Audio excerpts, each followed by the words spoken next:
Fellas, we got to play with the new exotics that is coming to us in Renegades. And I would say the rollout of these 3 exotic armor pieces are noticeably more potent. You are going to find places in your builds for each of these exotics, from the movement of Praxic Vestment to the lethality of Fortune's Favor and the synergy from Deimosuffusion. Fellas, I had a good time playing with these 3 exotics. Now, starting with the one that surprised us all, Praxic Vestment. This is the new Titan chest piece. Now, immediately everyone started comparing this exotic to Twilight Garrison. And it's actually funny because Bungie said a long time ago that they would never add Twilight Garrison. And technically, they haven't. This is Praxic Vestment. And dare I say, it's way better than Twilight Garrison. First up, this exotic comes with the perk Praxic Lift, which states that you gain an air move jetpack, weapon, and arc-powered melee final blows build up jetpack fuel. Now, on release, activate your jetpack with a forceful blast of exhausting arc energy. Then fly forward a short distance based on the amount of charge. Collide with the combatant to unleash a blinding blast of energy and gain a temporary bonus to your melee stats. Now, as you can see, this is way more than just a maneuvering exotic, or at least what Bungie is trying to do here. How this works is that as you are slaying out with your weapons and your art power melees, you'll be building up your jetpack fuel meter, which you can see right there on the left-hand side of your screen. And let me just say, guys, it actually ramps up considerably fast. Once you have some charge built up though, all you need to do is be airborne. Then you can activate the jetpack to boost yourself a short distance, which in my case was pressing X on my keyboard. Now, I was really surprised with just how far you can go. Like, you're quite literally flying, boys. This isn't some like dodge ability from Twilight Garrison. No, you are actually flying. Now, there are limitations. You can't fly forever. It's less than what you would get out of a Thunder Crash, but what I did like was just how vertical you could go with it. Thunder Crash has like more drop off. It's definitely pushing you toward the ground, and Bungie has made changes over the years, purposely making Thunder Crash have that arch. But with Praxic Vestments, you have more lift there, adding to some level of verticality. Now, in terms of the recharge rates, I actually found that it was very forgiving. You can actually just sit and just passively wait for it to charge up. So you can imagine in things like a jump puzzle, how beneficial something like that can be. And then of course you have the ability to contribute to that charge with weapon and art power melee final blows. I also want to mention that I really like the animation for the boost. You can see here that when we jump in the air, you throw your arms back and you can actually see the trails of the boost coming out of your back. A very cool animation. But this takes us to the last part of the perk, which was, dare I say, a letdown. See, the whole colliding with combatants to unleash a blinding blast of energy sounds a little more potent, at least on paper, and you kind of get the idea.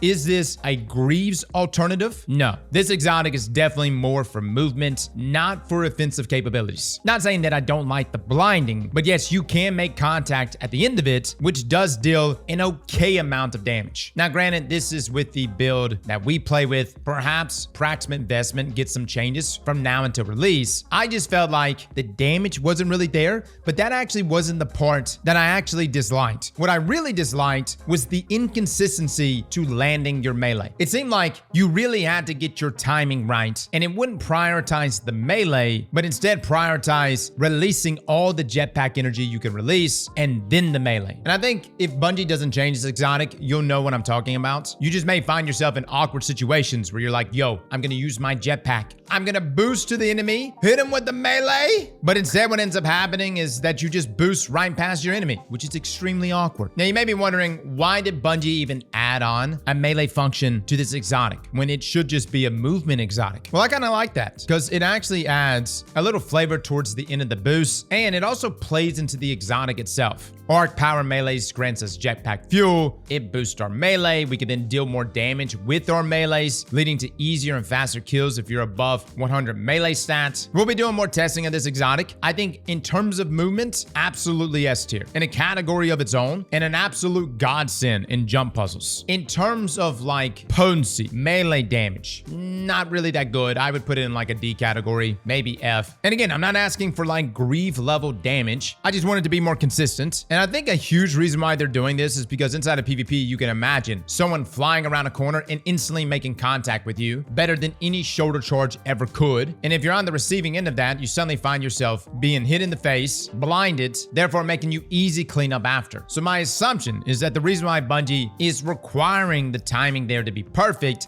is to keep this exotic from getting out of ban inside of PvP. But as a Titan main, Bungie, let it fly, baby. Let it fly. Next, we have actually the exotic that surprised me the most, and that is Fortune's Favor. On the surface, this looks extremely basic. Not saying it's not a sexy exotic. It looks pretty good. Got the metal shin guards on the front, some nice beads, and what looks to be some kind of animal talons up near the waist. Very Western looking, which I think fits into Renegade's vibe. But the perk itself, Kismet, seems very basic. After landing a final blow while at full health or when out of combat for an extended duration, your shields will slowly recharge into an overshield. When you have an overshield, your weapons gain increased accuracy, stability, handling, and damage against combatants. And final blows will grant a short period of increased mobility once the overshield is depleted. Now on paper, it doesn't sound like a lot of theatrics. Most people saw this and said, ooh, okay, I get an overshield. Who cares? Who cares? Brother, this thing is nuts. I know this exotic isn't all that flashy. It's actually very simple, but it executes that simplicity so damn good. When you get a kill on any enemy when at full health or being out of combat for an extended period of time, which seems to be just only 3 seconds, you'll start to gain an overshield. Now, it's not an instant overshield, but a slow gain of overshield over time,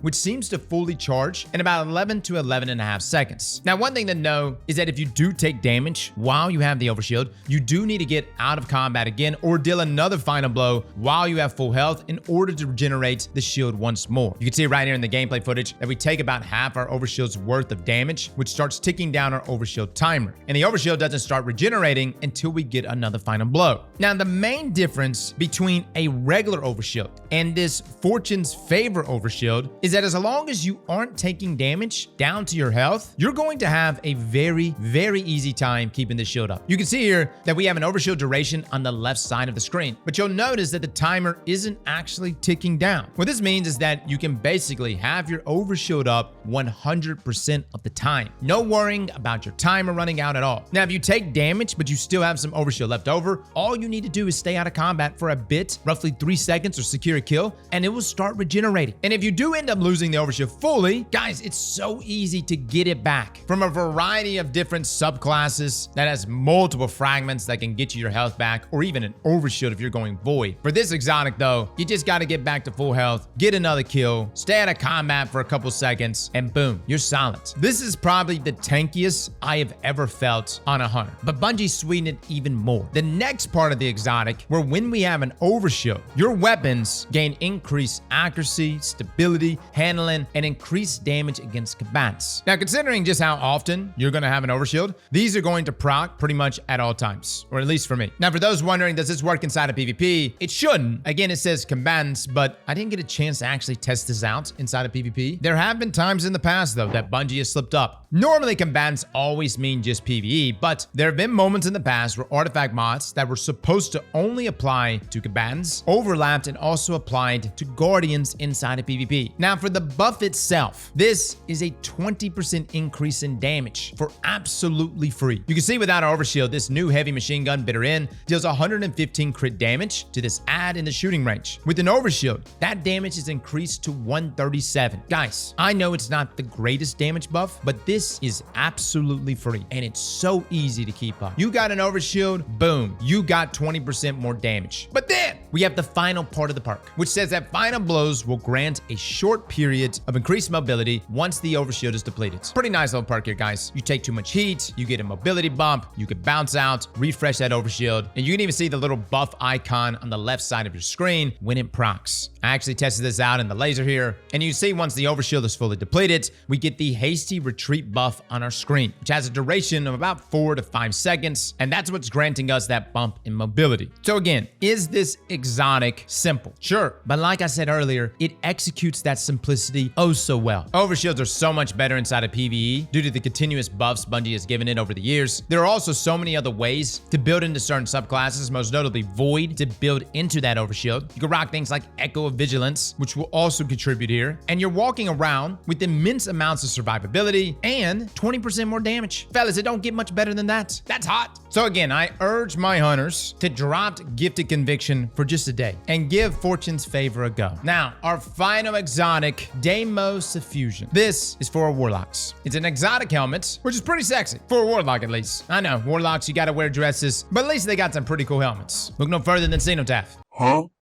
Now, the exotic comes with the perk Malevolent Grasp. While the Strand super is equipped, casting Rift will suspend nearby combatants. Suspend deals damage over time, which heals you in the process. Targets who break free from suspension suffer additional damage. Defeating suspended targets heals you a moderate amount. Now, I know a lot of people are going to be looking at Matadoxia considering it just got a major buff, but the neutral game for this exotic is pretty solid. And considering the build I was using was utilizing the new exotic machine gun, I was really just trying to go for like this full synergy of Strand, Threadling creation, and constant Rift procs. Now, I was in the middle of testing this at the testing range, but I got pulled into an activity, and so most of the gameplay you're going to see from this is just all from the activities themselves. Let me just say though, guys, it held its own. Your Rift, when you cast it, is going to suspend nearby enemies. And not only does it lock them in the air, but it also does a small amount of tick damage while they are suspended. And the tick damage, get this, slowly heals you. Now, let me just say it's not a large amount of health, so don't expect to be healing a ton of damage or healing through a bunch of stuff in high-end content, but it is noticeable if you suspend a lot of enemies at the same time. Now, not only are these enemies taking tick damage while suspended, but when they actually break free from the suspension, they'll take additional damage. And then if you kill the enemy while they're suspended, you get a moderate chunk of health back. Again, not a lot, but over multiple adds, you can see where this can benefit you. Now, there's a lot that I could have tested with Deimosuffusion. We could have used Wishkeeper, doubled up on the suspension. I was using mainly the machine gun, but as you can see here, guys, combining this with the Wanderer aspect and the Tangle suspensions, it was working beautifully. But I think the real question is, does other suspend sources proc our damage over time and our healing? Well, from our gameplay here, yes, the suspend from Wanderer was proccing our health regeneration, and it was also providing that tick damage that our same Rift suspend does. You can see it right here in this clip, guys. We grab a Tangle from one of our Threadling nests that Service of Luzaku created, and then we throw it at this enemy here. And you see that the enemy gets suspended and it starts to take tick damage. The damage starts off at around 28 and then slowly ramps up to 41. And during that same process, our health bar is slowly increasing. Again, I wish I would have tested this with other sources, but what this essentially looks like is that every means of suspension here, when paired with Deimosuffusion, will be greatly improved. So guys, that is our review for the 3 new exotics coming in Renegades. I would say this rollout of exotics is definitely way more unique than what we got in Edge of Fate, and at least my experience with all 3 of these is they are noticeably more potent, and I think you guys are going to be excited to play with them. Well guys, if you're interested in anything else we got to play during our capture time for Renegades, we have an entire playlist down below which will take you to all of our videos that is covering Renegades. Fellas and ladies, thank you all for coming and watching, and as always, Slap that like button like your mama told you right.